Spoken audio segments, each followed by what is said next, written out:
So, welcome back, students. And now we'll see the fifth stage. Already, we have seen from the first stage, second stage, third, and fourth stage in the previous video. And in this video, we'll be seeing about the fifth stage.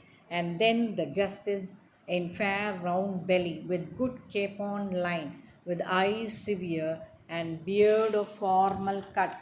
And so he plays his part.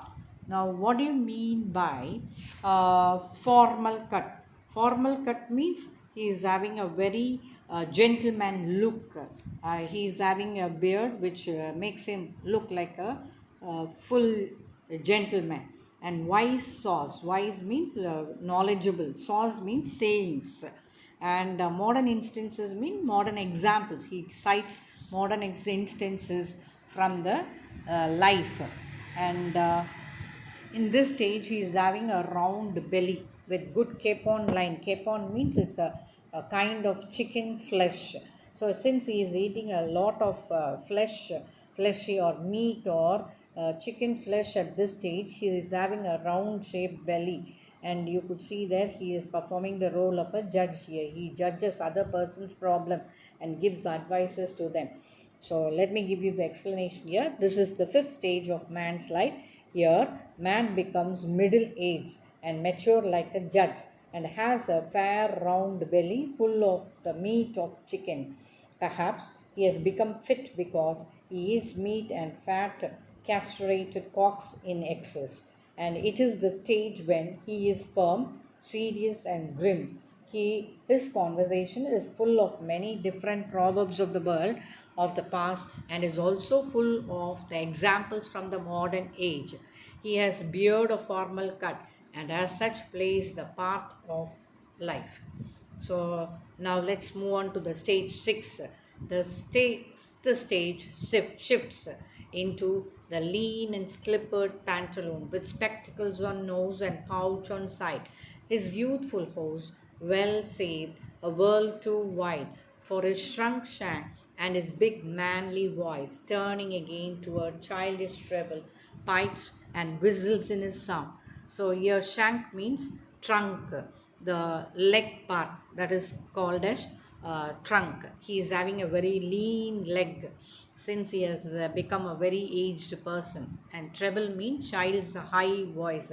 It is shivering like a child's voice which is crying at a high pitch. So the sixth stage, he is having a very lean and slippered pantaloons. Pantaloons is nothing but the dress that he is wearing. And in the sixth stage, man becomes very weak and he keeps a pouch with him so that he doesn't forget anything which belongs to him, so that he could store it in the pouch. He wears warm hoses. His legs have shrunken and his big manly voice trembles or shivers as he talks, and his voice is not clear as he had lost his teeth. Then comes the stage 7, that is the last stage, last scene of all that ends the stage, eventful history, his second childishness and mere oblivion. Sans teeth, sans eyes, sans taste, sans everything. Here, sans is a foreign word. You should note this. We have got a one word question in the 20 questions in the first subdivision of our question paper. Sans means without. It is a French word. So the next one is oblivion. Oblivion means forgetfulness. We have also seen this in our poem Casuarina Tree. Our Casuarina Tree. Oblivion means forgetfulness. So in this stage, this is the man's last stage, and in this stage he changes from his old age to the oldest one.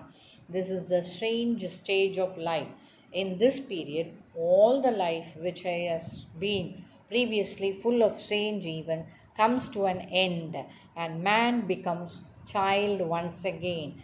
This is like his second childhood, and a man becomes very, very lean and he loses his memory. And in this stage, he is childish as well as childlike. And at this stage, he forgets almost everything and his memory becomes very weak.